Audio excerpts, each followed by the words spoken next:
Bonjour les amis, il faut que je rattrape une journée sans vidéo, je peux pas parler fort et j'ai les coqs, les poules, les coqs qui chantent le début de la journée, il est 9h30 et les poules qui pondent et donc elles sont tellement contentes qu'elles annoncent ça à la terre entière.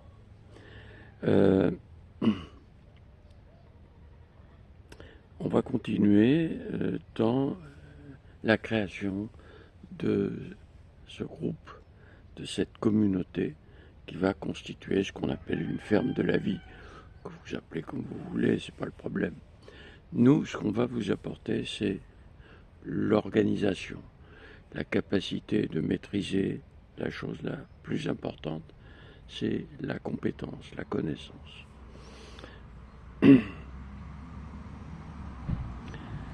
Et ce groupe-là, vous pouvez en constituer aujourd'hui, il y en a plein qui sont d'ailleurs constitués et qui se disent quasiment autonomes. Bon, j'ai déjà longuement parlé de l'autonomie.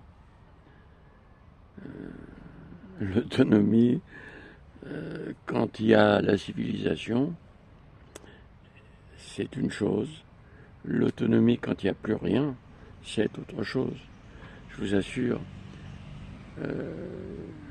on peut aller se promener en Algérie, je ne sais pas, mais au Maroc, on peut aller se promener dans le désert et on est autonome. Ben, il faut vite revenir à la civilisation. Et de toute façon, même en plein milieu du désert, vous avez tout ce qu'il faut pour vivre, quoi, hein, même si vous n'avez rien prévu. Demain, je le répète parce que c'est tellement important, l'autonomie, c'est réapprendre tous les gestes de la vie. Pas ceux que vous vivez aujourd'hui, pas seulement ceux que vous vivez aujourd'hui. Les gestes de la vie depuis le bébé qui va naître jusqu'au vieillard qu'il faut enterrer. Hein, les gestes de la vie, c'est tout au long de ça. Et soit on vit comme l'homme de Cro-Magnon, c'est-à-dire on ne prévoit pas grand-chose ou rien, on va vivre sur ce qui existe, et ça, c'était possible du temps de Cro-Magnon. Ça l'est plus tellement à notre époque, parce que les plantes comestibles, bon, il y en a sûrement, hein, mais va falloir vraiment aller au fond des forêts les plus éloignées de la civilisation pour trouver de quoi manger un peu chichement, chasser. Il n'y a plus grand chose, bon, il y a des biches, il y a des sangliers.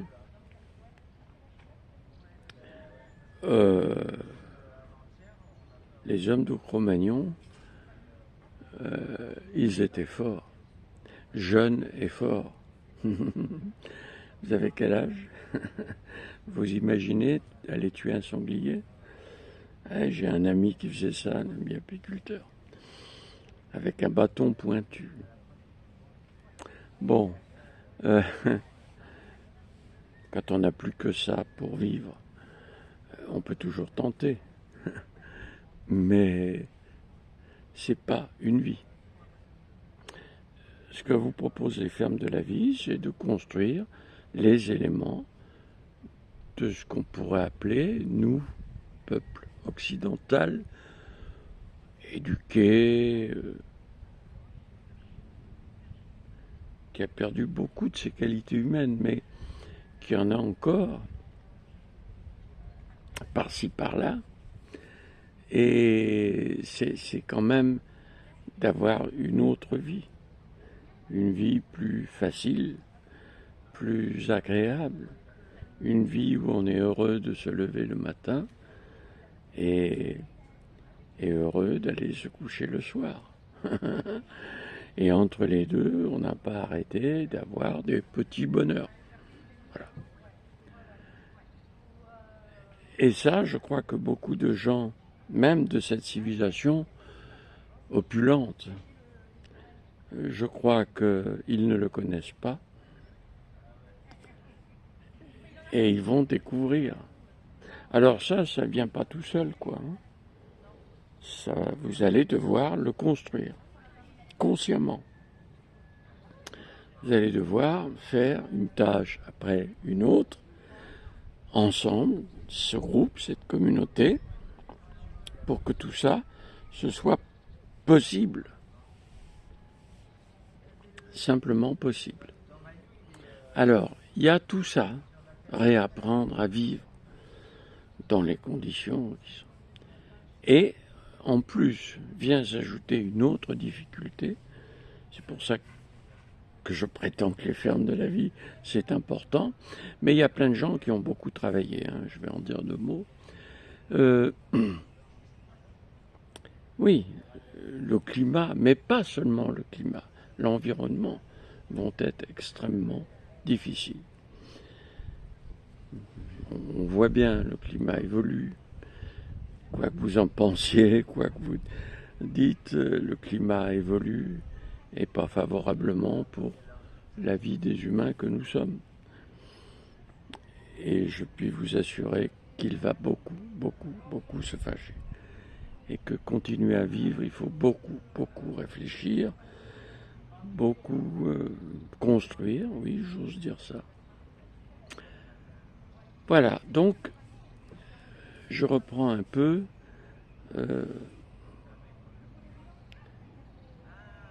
Vous avez pendant 3 mois, un peu plus, un peu moins, il n'y a pas de date précise, mais disons, nous on se donne un délai de 3 mois pour que vous puissiez évaluer ce que c'est que les fermes de la vie. Vous avez la possibilité d'entrer dans un groupe de 20 personnes. Il y en a 2 qui font de la permaculture. Il y a un coiffeur, une comptable, voilà, un ostéopathe.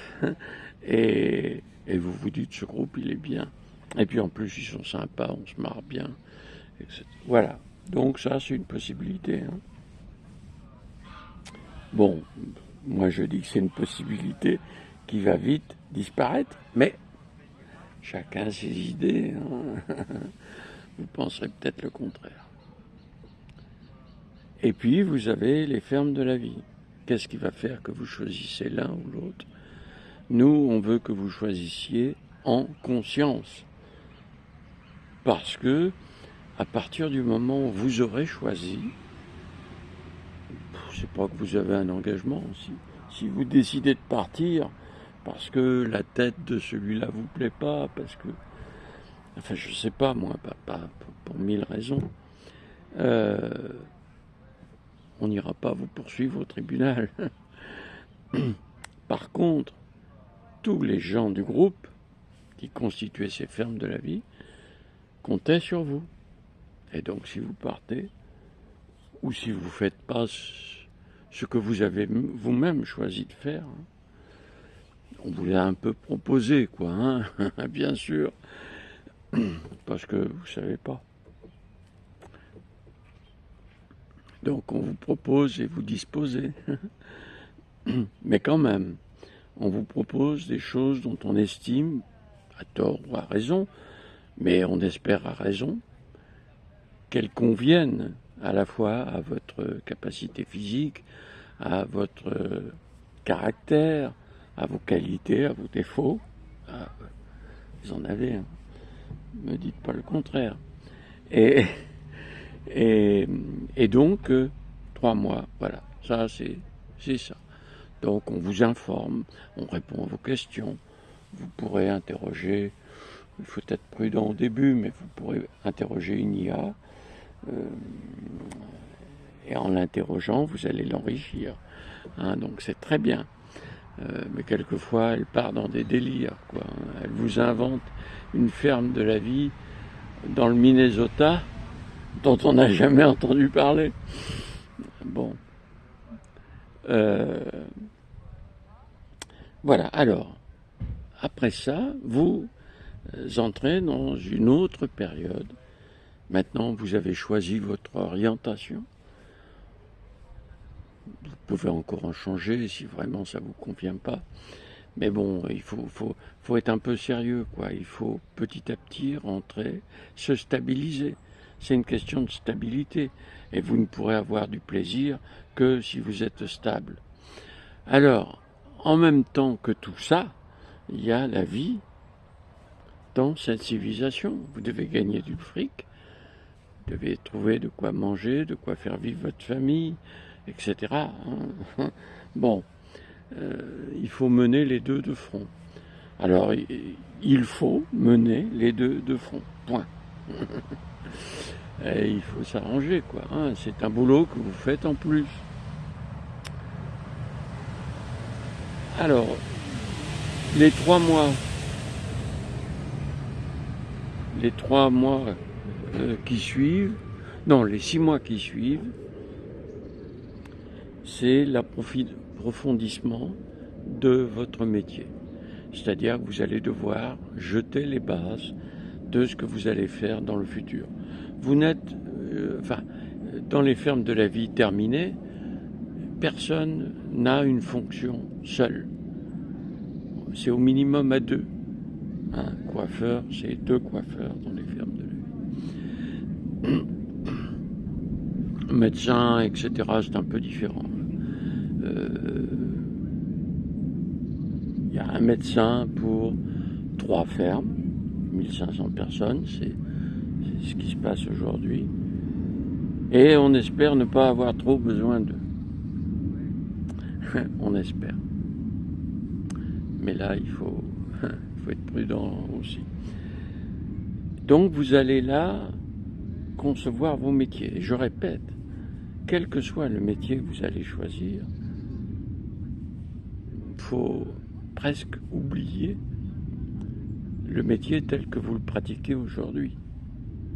Il va falloir que vous acceptiez de réfléchir à l'intégration dans le climat, dans l'environnement, dans les fournisseurs. Bon, ils sont rares les métiers où il n'y a pas besoin de quelque chose.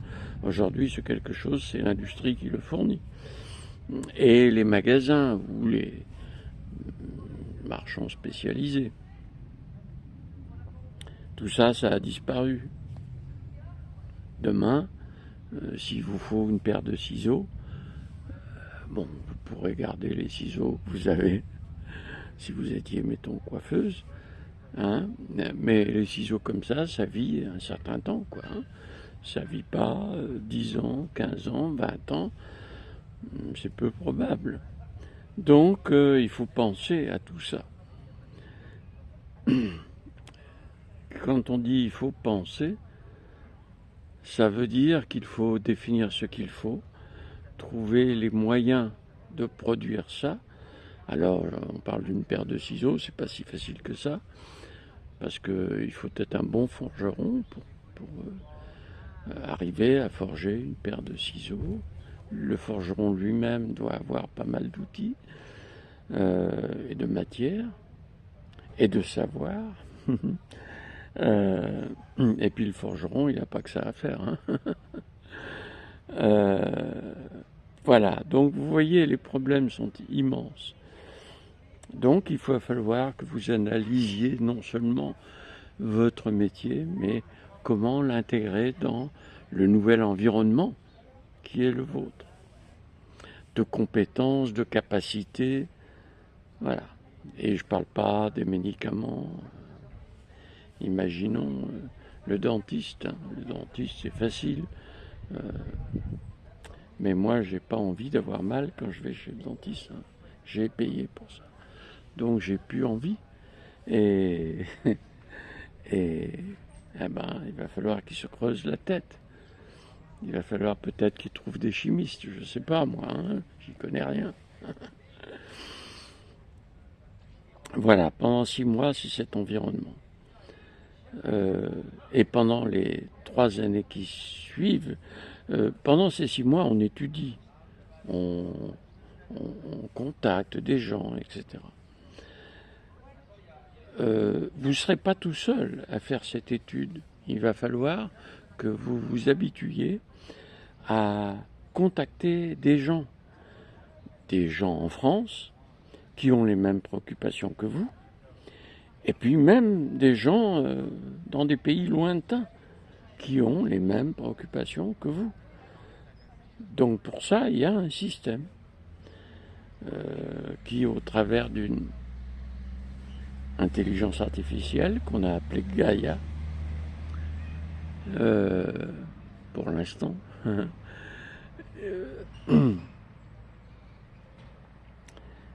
qui a une connaissance pour l'instant très légère, mais qui s'approfondit de jour en jour, de ce que sont les fermes de la vie demain, de l'environnement demain. Elle n'y connaît rien. Aucune IA aujourd'hui ne sait de quoi on parle quand on parle de ce futur. Je suis éberlué quand je vois des questionnaires qui concernent ces problématiques. Hein. Donc, petit à petit, la nôtre s'approche d'une connaissance objective. Il faut faire attention, il faut faire très attention. Mais bon, vous allez commencer à apprendre à faire attention. Je veux dire, faire attention, c'est quoi? Vous entendez quelque chose qui vous semble pertinent. Il faut toujours le mettre en cause, toujours se poser des questions. Est-ce que c'est vrai? Est-ce que c'est comme ça? Voilà. Et pour ça, vous avez une solution. C'est justement ce système qui va vous permettre de vous connecter à des gens qui ont les mêmes préoccupations que vous, qui ne parlent pas la même langue que vous, qui parlent allemand, italien, espagnol, arabe, portugais, hollandais, etc., etc. Donc des gens qui ont les mêmes préoccupations que vous. Je souligne qu'il y a un petit socle de gens qui ont réfléchi. Moi, je mémorise pas les noms.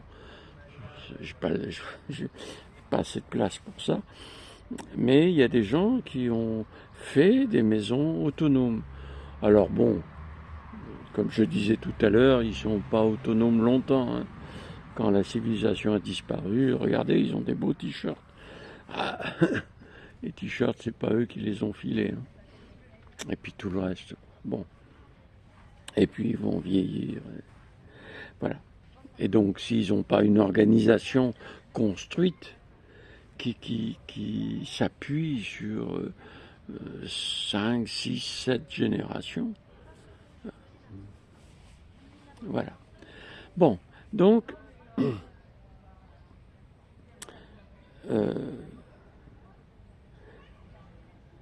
il faut que je raccourcisse un peu.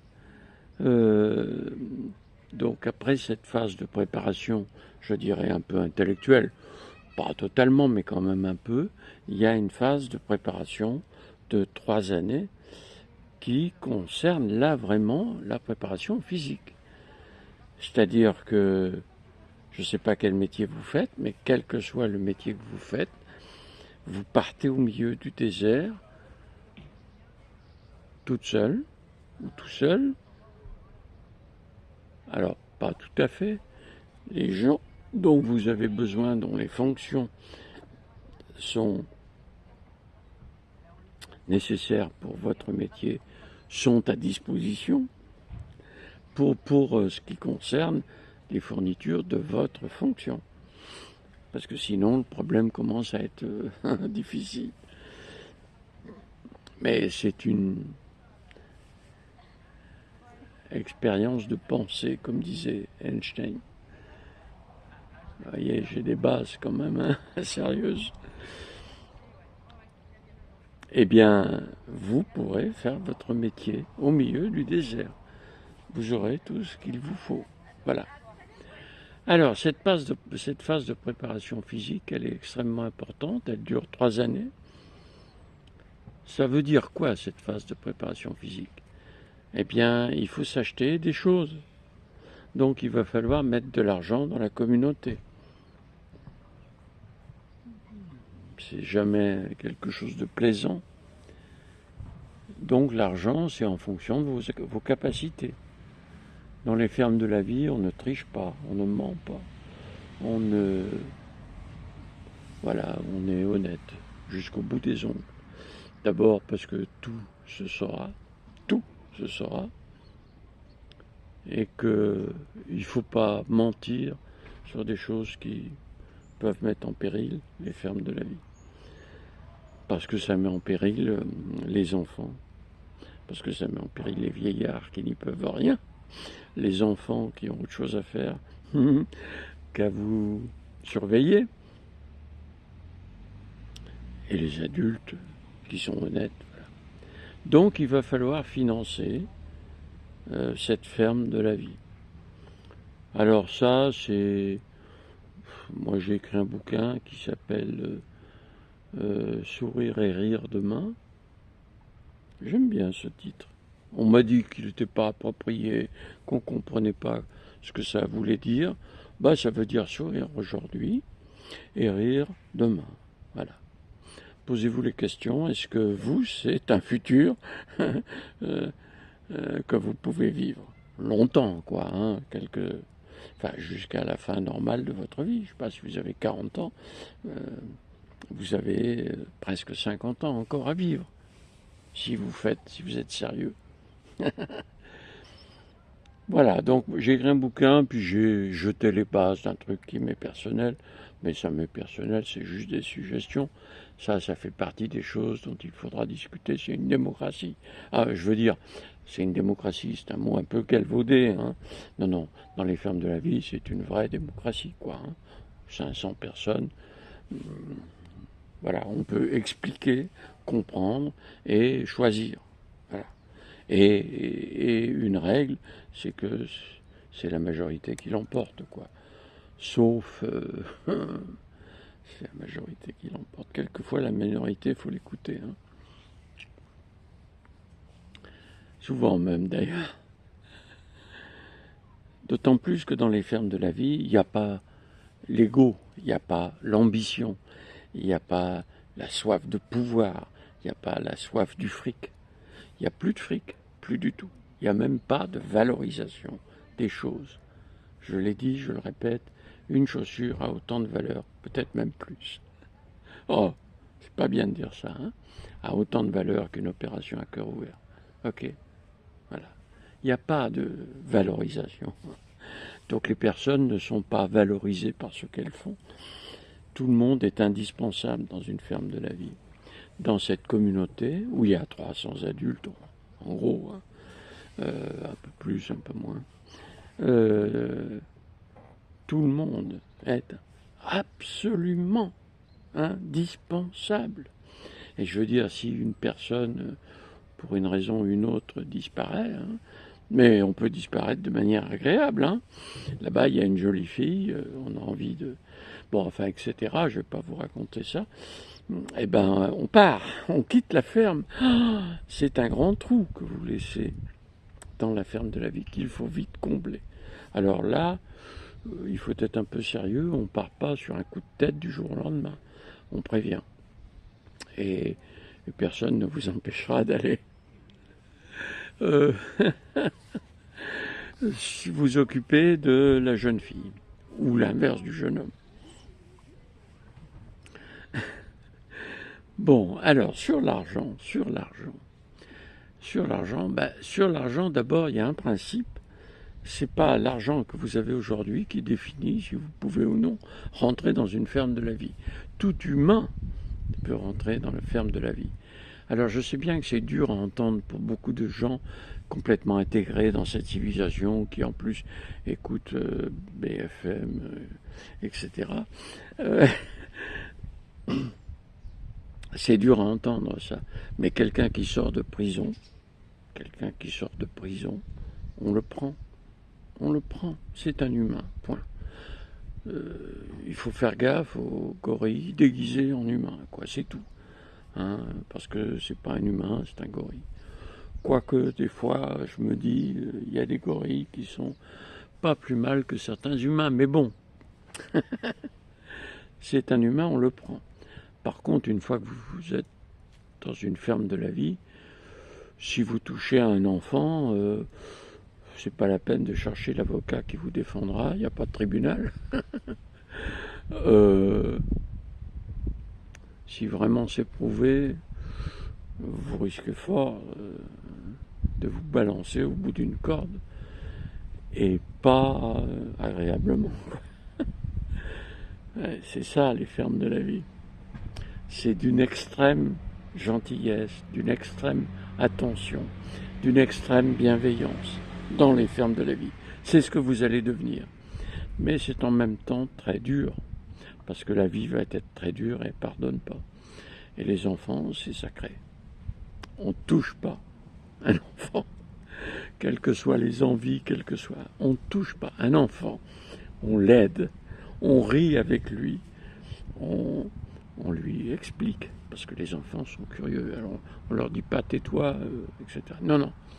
Quoi que vous fassiez, vous vous arrêtez et vous expliquez à l'enfant qui pose la question. C'est ça la vie demain. Hein,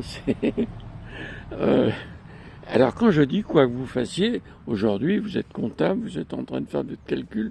Si un enfant vient vous poser une question, qu'est-ce que tu fais, madame, vous l'envoyez paître, hein, obligé. Et en plus, il n'a même pas le droit d'entrer là.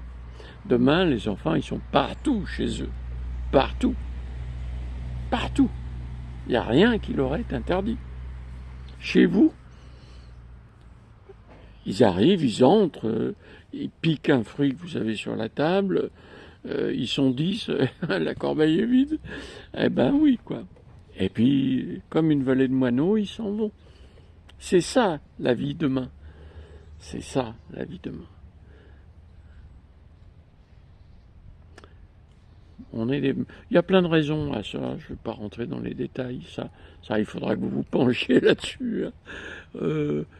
Il y a des moyens de penser ça. Dans le système, j'essaye, c'est pas facile. Les tâches, c'est relativement facile. C'est fait, hein, les tâches, on les organise, etc. Et on les attribue à quelqu'un en fonction de ses forces physiques, de ses capacités, de sa compétence, etc. De plein de choses comme ça, on sait faire. Hein. Mais accepter de vivre avec un enfant, de vivre, un enfant, c'est toujours joyeux, même si c'est tombé, ça s'est écorché un peu le genou. 5 minutes après, c'est joyeux. Voilà, et ça rigole. Eh ben vous, il faudra que vous rigoliez avec. Hein. Voilà. Alors, on en était à l'argent. Ah, l'argent. L'argent, donc, ceux qui en ont, il va falloir qu'ils en donnent. En fonction de quoi? Il y a plein de critères. Hein. D'abord, l'argent que vous avez. Ça va vous faire mal au cœur. Mais je vous rassure, l'argent que vous avez, dans 5 ans, il va valoir quoi? Vous êtes sûr encore qu'il existera? Et moi, je suis sûr que non. Alors, je dis dans 5 ans, c'est peut-être dans 6 ans, dans 7 ans, dans 8 ans, c'est peut-être demain. Hein. Il ne vaudra plus rien. Mais quand je dis plus rien, c'est plus rien. Et oui, on va tous tout perdre. Et beaucoup vont perdre la vie, en plus. Nous, dans les fermes de la vie, on a les moyens de vivre. Parce qu'on a organisé ça. Pas seulement pour manger, c'est très secondaire. C'est très... il faut, bien sûr. Mais il faut tout. Vivre, c'est très complexe. Il faut des chaussures. Voilà. Il faut des animaux. Eh oui, on a besoin d'eux. Il faut des amis, etc. Bon, enfin voilà. Il faut du soutien parce que ça va quand même être dur. Donc vous allez tout perdre. Donc l'argent, il vaut mieux qu'il soit mis dans le développement de votre vie future. Ce futur n'étant pas si loin que ça. Déjà beaucoup de gens étant plongés dans ce futur. Hein, vous allez partir au chômage, je sais pas, il y a plein de boîtes qui ferment et qui vont fermer. Hein. On attend 35% là. On les a peut-être même déjà. Je sais pas. De surtaxe de Trump. Et même s'il n'y a pas ça, de toute façon, vous avez vu la chute du dollar. Hein. Ah, c'est bien, on paye le pétrole. À la télé, on n'a entendu que ça. On paye le pétrole moins cher, puisqu'on le paye en dollars. Ben oui, on est assez con. Bon, enfin, passons. Euh, et alors, on a regardé que ça. Malheureusement, enfin bon, écoutez. Voilà, donc le dollar va pas bien, l'Amérique va pas bien, nous on va pas bien. Voilà. Il y a des pays qui ont un futur. Ils vont souffrir quand on va mourir, hein, parce que on est un élément de leur équilibre, mais c'est des joueurs d'échecs ou de go. Hein, c'est des joueurs d'échecs ou de go. Nous, on s'entraîne sabre au clair. Hein, c'est à peu près ça, nous, les Occidentaux. On n'a pas le temps de trop réfléchir, on est un peu épuisé. Les joueurs de go, les joueurs d'échecs, c'est pas pareil. Eux, ils réfléchissent. Et ils réfléchissent pas à la prochaine élection, ils réfléchissent à long terme. Et à moyen terme et à court terme, mais ils réfléchissent longuement. On a vu ce qui s'est passé avec la dernière guerre. Voilà. Un pays qui avait un dôme de fer qui a coûté des milliards. Quand je dis des milliards, évidemment, on ne saura jamais. Bon, ça a coûté aux États-Unis. Hein. Mais ce qui coûte aux États-Unis, c'est nous qui le payons. Ce dôme de fer, bref, en 2 heures, il n'y avait plus de fer. Hein. Voilà. Et ça, vaincu par des armes, bien sûr, mais presque exclusivement par de l'intelligence. De l'intelligence technique. Il ne faut pas oublier que ce pays, je ne vais pas le nommer parce que ça fait plein de choses après. Moi, je ne veux pas de bagarre, moi, je veux avancer tranquillement. Je ne sais plus ce que je voulais dire. Oui, ce pays, bien sûr, forme beaucoup d'ingénieurs. Il est le 3e pays après la Russie, qui est la première, la Chine, qui est la 2e, et ce pays, qui est le 3e, forme le plus d'ingénieurs. Mais ce n'est pas les ingénieurs. Les ingénieurs font la technique, on les met dans un environnement où ils peuvent s'exprimer. Ça, c'est une chose, mais c'est surtout que des gens réfléchissent assis à une table de travail, discutent avec d'autres qui ont réfléchi aussi à une table de travail sur comment le futur va se construire. C'est ce que j'ai fait pendant 20 ans pour les fermes de la vie. Novembre 2003, je me souviendrai toujours. Je me suis dit, bon Didier, il faut y aller maintenant. Tu as une petite fille, à l'époque j'en avais qu'une. Maintenant elles se sont multipliées. Tu as une petite fille, il faut lui donner un avenir. Parce que Jean Covici, monsieur Jean Covici, pardon, avait publié une vidéo dans laquelle il disait, selon mon souvenir, mais tout ça c'est un peu flou, hein, selon mon souvenir, dans lequel il disait le PIB est lié au pétrole, et le pétrole, il va y en avoir de moins en moins. Donc, comme je vous disais tout à l'heure, on se pose la question, qu'est-ce qu'il raconte Jean Covici? Inutile de vous dire que je n'étais pas tout à fait d'accord avec lui. La civilisation, elle se développe comme elle peut, comme elle veut, et elle achète le pétrole, et elle a du pétrole. Sauf que, voilà, il fallait aller un peu plus loin. Aujourd'hui, c'est con ce que je dis, mais à l'époque, j'étais comme ça, quoi. Hein. Là, je suis pas très malin. Et donc, j'ai commencé en 2003, novembre 2003. Pendant 4 années, j'ai pas vraiment trouvé de solution. Et puis petit à petit, au bout de ces 4 années, un peu après, les choses ont commencé à se construire, les règles à se définir et les équilibres à s'établir. Il faut beaucoup calculer, tout en sachant qu'on manipule des choses qui ne sont jamais complètement justes. Hein. Tout ça, c'est de l'à peu près. Mais c'est quand même des simulations un peu complexes. Hein. J'ai utilisé des outils que je connaissais bien, les réseaux de Petri, et diverses techniques qu'on avait mis autour des réseaux de Petri. Je dis on parce que c'est mes enfants qui ont bossé comme des bêtes pour faire ces trucs-là. Et donc je suis arrivé à un certain équilibre. Et quand je suis arrivé à cet équilibre, ça a mis 4 ans, ça. Quand je suis arrivé à cet équilibre, bon, j'ai regardé tout ça. Je me suis dit, bon, maintenant, il faut expérimenter. On a fait la première ferme de la vie, chez moi, donc à Ferrières-en-Brie, avec mon prof de judo, avec le soutien de Madame le maire. Très important. Très important. Et puis, bon, une 50aine de personnes. Et puis, on a testé, quoi. On n'a pas fait une ferme de la vie pour faire une ferme de la vie. Il y a plein de choses. Je ne vais pas parler de ça parce que je chiale quand je parle de ça.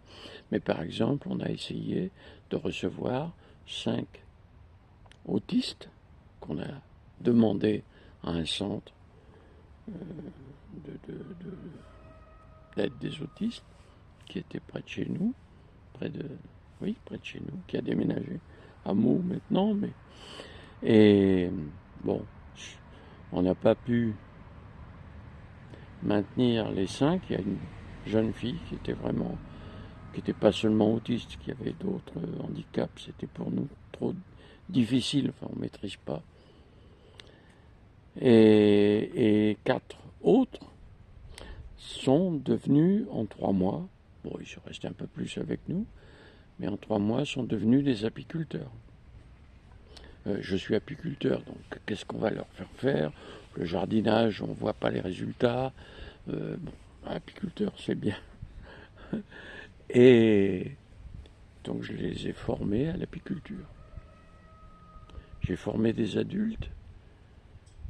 Ça prend la vie pour être apiculteur. Mais disons que pour maîtriser une ruche, il faut, pour un adulte, il faut bien une année, quoi. Hein. Peut-être même plus. Sûrement plus. Eux, j'étais prêt à leur donner mes ruches. Ah putain, faut pas que je parle de ça. J'étais prêt à leur donner mes... Attendez, là, j'étais prêt à leur donner mes ruches. Dans leur centre, ils avaient un parc immense, magnifique. J'étais prêt à leur donner mes ruches pour qu'ils s'en occupent, quoi. Voilà. C'était pas possible. Ah, les humains. Les humains, par ailleurs très bien, hein, par ailleurs très bien, sont fous dans leur tête. C'est plus des humains, quoi, c'est des machines. C'est des machines esclaves de cette civilisation.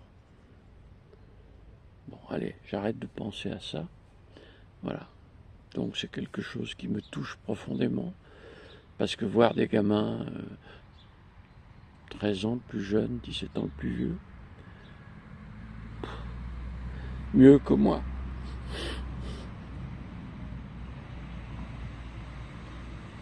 Au bout de 3 mois, ils savaient des choses que je ne savais pas. C'est eux qui m'ont appris des choses. Eh ouais, ils rentraient le soir dans leur centre, là, et ils bossaient, les abeilles. Ils bossaient, continuaient à apprendre dans tous les sens. Voilà. Et ces gens-là, s'ils continuent à vivre, j'espère, ils vont nettoyer le sol des cuisines. Enfin bon, voilà quoi. Faut pas penser à ça. Voilà, donc, j'en reviens. Donc, vous allez mettre votre argent, en fonction de certains critères, dans votre ferme de la vie. Pas à moi, hein. Moi, je ne veux pas en entendre parler. Pour l'instant, j'en ai suffisamment. Enfin, j'en ai plus du tout d'ailleurs, parce que je dépense tout pour les fermes de la vie. Toute ma retraite, heureusement que ma femme me nourrit. Mais c'est bien comme ça. Donc, votre argent, plutôt que de le perdre, et puis de toute façon il va perdre de la valeur. Alors je sais bien, vous allez acheter du Bitcoin. Le Bitcoin aussi, il ne vaudra plus rien dès que l'effondrement va commencer. Quand est-ce qu'il va commencer? Écoutez, la première panne électrique un peu forte qui arrive, parce qu'évidemment, hein, le réseau électrique, il date de combien? Le réseau électrique, il date de combien selon vous? Ça fait 60 ans, quoi. 60 ans. Alors je sais bien que ça a été un peu entretenu, un peu réparé, mais ça l'est de moins en moins, par des gens de moins en moins compétents. Parce que les employés d'EDF qui partaient la nuit, alors que les câbles de haute tension avaient été coupés par le blizzard, ça veut dire qu'il y a du blizzard, ça souffle, ça gifle, il fait un froid à pas mettre un humain dehors, et eux, ils partaient réparer, en pleine nuit, hein, à 20 mètres de haut, ok. Maintenant, c'est pas le même problème, remarquez. Maintenant, c'est les panneaux solaires qui produisent trop quand il fait très chaud et que le système, étant vieillissant, n'arrive pas à équilibrer. Et moi, des pannes de courant, j'en ai connu des milliers. Hein. Je me répète là, je l'ai déjà dit ça. Si vous avez écouté plusieurs, bouchez-vous les oreilles. J'en ai connu quelques-unes dans ma vie, mais jamais sur tout un pays. Jamais, même pas pendant les grèves. Hein. Et là, 2 pays et demi, parce qu'on nous a dit, moi j'habite en région parisienne, on nous a dit le sud de la France. Vous savez que La Rochelle, c'est le sud de la France. Bon, c'est pas au nord, on est d'accord, hein, mais que ce soit le sud de la France, ça me surprend un peu, quoi. Oui, parce que jusqu'à La Rochelle, il y a eu une rupture de courant qui a duré quelques heures, en même temps que l'Espagne et le Portugal. Donc il faut quand même se poser des questions. Et justement, les gens se sont dit, on va faire une étude, quoi. Hein. L'étude, il paraît qu'elle est sortie, mais il faut attendre 6 mois avant de la publier. Je ne sais pas pourquoi, il y a une commission qui a été nommée pour évaluer les risques. T'as senti de ça? Oui, les risques. Bon, allez. Donc voilà, donc on en est loin. Donc votre argent, je ne sais pas quand il ne vaudra plus rien, moi. C'est sûr que s'il y a une rupture d'électricité qui dure plus de 12 heures, c'est mort. C'est quasiment mort. C'est-à-dire que après, pour réparer, c'est d'une difficulté qu'on n'imagine pas. C'est pas que c'est difficile, c'est que c'est plein de choses qui deviennent de plus en plus impossibles. Parce que il y a les gens, ils sont dans leur centre, avec des consoles devant eux, des tas de boutons, d'aiguilles qui se baladent, etc. Et ils appuient sur un bouton. À 300 km de là, il y a un contacteur, pouf, qui va se mettre en place correctement, comme il doit l'être. Voilà. Le problème, c'est qu'au bout de 12 heures de manipulation de ces choses-là, les batteries sont vides. Non, mais il y a plein d'autres problèmes. Mais il y a celui-là. C'est-à-dire que, comme il n'y a plus d'électricité nulle part, eh bien, à force d'essayer d'équilibrer, parce que c'est pas simple entre nous, soit dit. Hein. Et s'il n'y a plus de courant, les ordinateurs, au bout d'un certain temps, ils s'arrêtent, quoi. Et voilà, et on entre dans des difficultés que même ces gens qui auparavant étaient EDF, qui maintenant sont des intérimaires. Non, excusez-moi, hein, j'ai rien contre les intérimaires, mais ça dit bien ce que ça veut dire. Hein, ça veut dire qu'on les assis-toi là, contrôle que quand l'aiguille arrive là, t'appuies sur le bouton. Voilà, en gros, c'est pas comme les gars d'EDF qui vivaient ça dans leur chair. Hein, c'est totalement différent. Je dis EDF, c'est pareil en Espagne, pareil au Portugal, quoi. Hein. C'est des gens qui avaient conçu cette machine qui distribue l'électricité. Alors on parle de l'électricité, mais on peut parler de milliers d'autres sujets. Je dis bien de milliers. L'approvisionnement en médicaments, etc., etc., etc. Enfin bon, l'approvisionnement en nourriture. Bien sûr, bien sûr. 3 jours d'autonomie alimentaire. On a, nous, là, les gens brillants, sabours clairs, on a 3 jours d'autonomie alimentaire. Alors il y a quelques communes, il y en a une à côté d'Orléans, qui a, paraît-il, 7 jours. Miracle. Pendant 7 jours, les gens vont manger à leur faim. Comme ils sont malins, ils vont se dire on va diviser par 2. Ça va faire 14 jours. Et comme ils sont très attentifs, ils vont se dire bon, on peut encore diminuer. Et ils vont faire durer ça une trentaine de jours. Bon, ok. Bon, allez, il faut arrêter. Donc, voilà, vous allez... Donc, cette phase de préparation, qui dure 3 ans, ça concerne votre métier. Il y a des gens, par exemple, qui s'occupent de l'habitat. Eux, ce qu'ils doivent se procurer, c'est quelques mètres cubes de sable. Et quand je dis quelques mètres cubes, c'est quelques péniches, oui, de sable, et tout un environnement. Parce que ça va être difficile de trouver le moyen de vivre. Alors, j'ai bien travaillé, je crois. J'en parle pas trop parce que, évidemment, si je sors ma solution, qui va dire Didier c'est bien? Qui va dire Didier c'est bien? Oui, les gens qui sont avec moi dans les fermes de la vie, ils sont tellement gentils, tellement adorables. Ils vont dire Didier, qu'est-ce que tu es grand, qu'est-ce que tu es beau. Bon, mais c'est pas ça. Mais les réactions des autres, c'est de dire non, mais moi j'ai déjà entendu. Hein. Non, mais il faut creuser des trous et aller dans la terre. C'est une bonne idée. C'est une excellente idée parce que comment résister à 50 degrés à l'ombre pendant 5 semaines?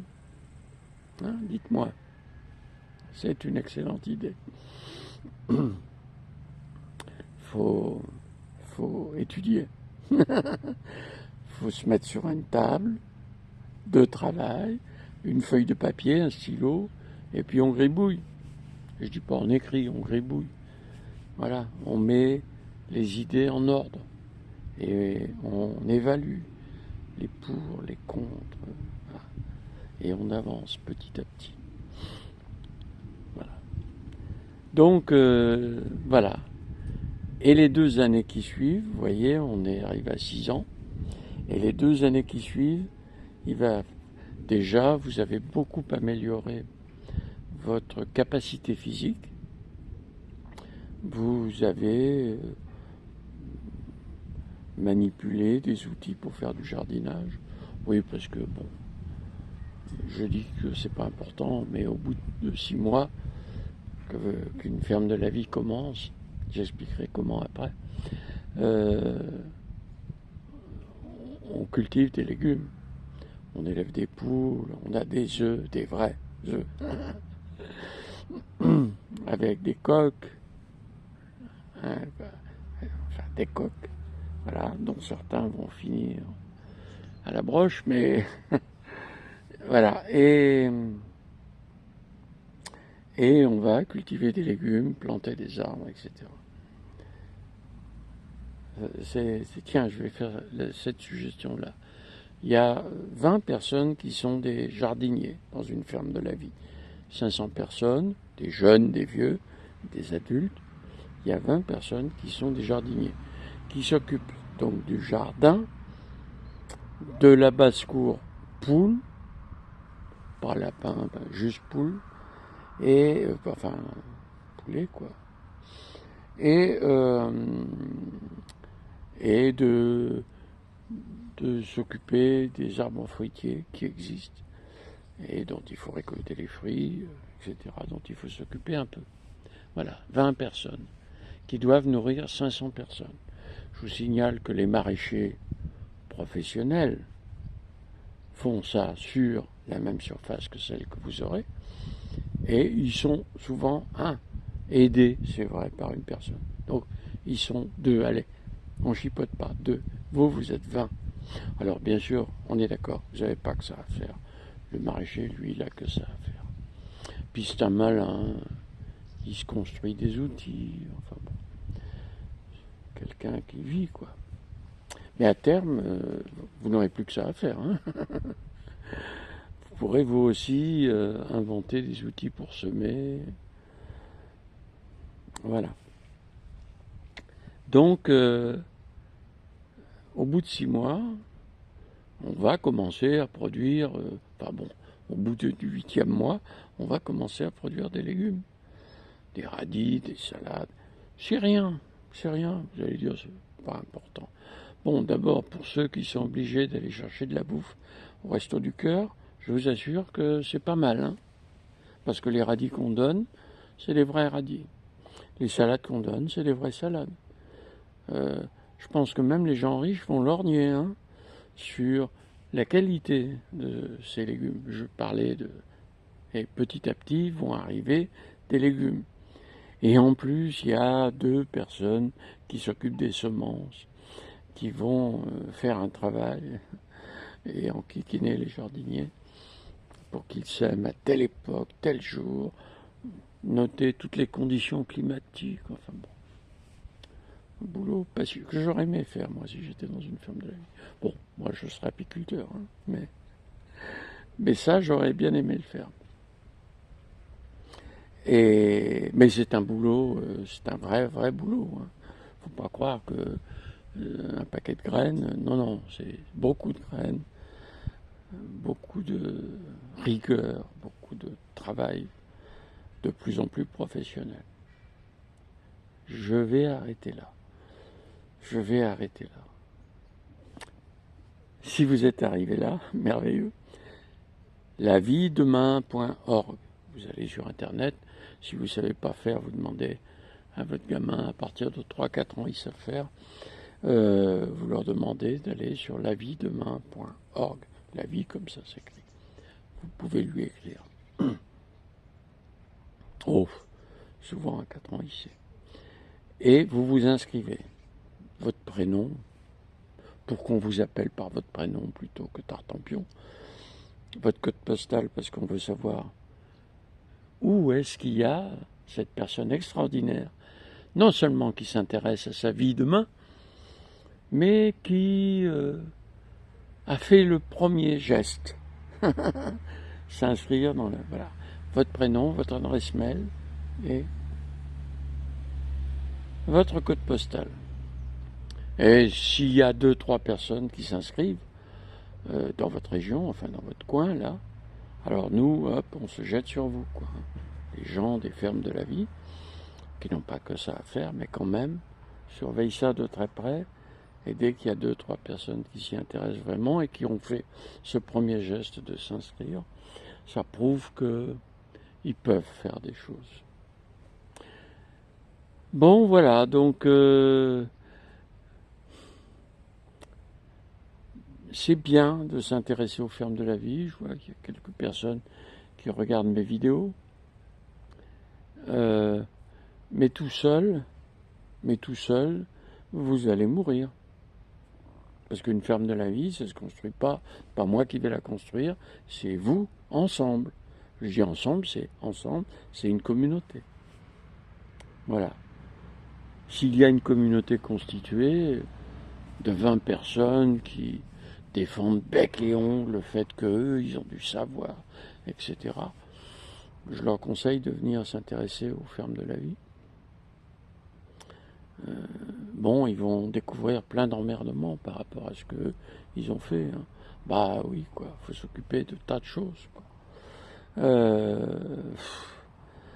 Voilà, il faut affronter tout d'un coup une masse de difficultés parce que ces gens, ils viennent pas en eux, ils viennent en groupe. Ça veut dire qu'eux, ils veulent savoir ce que c'est que les fermes de la vie. Même moi, je sais pas bien. C'est tellement vaste. Hein. On va arriver à plus de 250 000 tâches qu'il faut faire pour construire une ferme de la vie, pour faire vivre une ferme de la vie. 250 000 tâches. personne ne peut prétendre connaître les 250 000 tâches. Et même 50 déjà, c'est pas mal. Euh, donc, c'est la communauté qui va s'en occuper, quoi. Bon, là, il faut que j'arrête. Voilà, donc il faut inciter des gens à s'occuper sérieusement, je dis bien sérieusement, de ce futur. C'est pas triste, c'est pas dramatique, contrairement à ce que disent plein de gens, y compris des gens que j'aime beaucoup. C'est au contraire extrêmement joyeux, extrêmement heureux. Vous n'allez rien faire. Quand je dis il y a des choses difficiles à faire, bien sûr que c'est des choses difficiles. Quand il va falloir faire venir, je sais pas moi, pour la ferme, je n'ai pas calculé. J'ai calculé pour une structure, mais j'ai pas calculé pour l'ensemble de la ferme parce que c'est effrayant. Je sais pas moi, 5-6 péniches de sable, vous vous rendez bien compte que ce problème est énorme. Et vous n'aurez même jamais l'argent pour payer ça, pour payer les fers à béton, pour payer tout ce qu'il faut autour, qui coûte plus cher que le sable. Le sable, ça coûte pas grand-chose. Quoique. Le problème, c'est pas de le payer, le problème, c'est de le trouver. Eh oui, on en est là. Eh bien, mais c'est parce que vous allez faire ça tâche par tâche, l'une derrière l'autre. Hein, une tâche un peu difficile, mais bon, pouf, on la résout. Puis si on sait pas faire, eh ben on cherche. On dit au système, est-ce qu'il y a quelqu'un qui étudie ça? Et vous avez l'Europe entière, tous les pays qui parlent arabe, tous les pays qui parlent espagnol, tous les pays qui parlent anglais. Ça commence à faire du monde. Hein. Alors, tous les pays, non, les gens dans ces pays qui se sont intéressés aux fermes de la vie. Mais la France va pas être la première. Je le sens, la France va pas être la première. Hein. Allez, on termine là-dessus. À demain.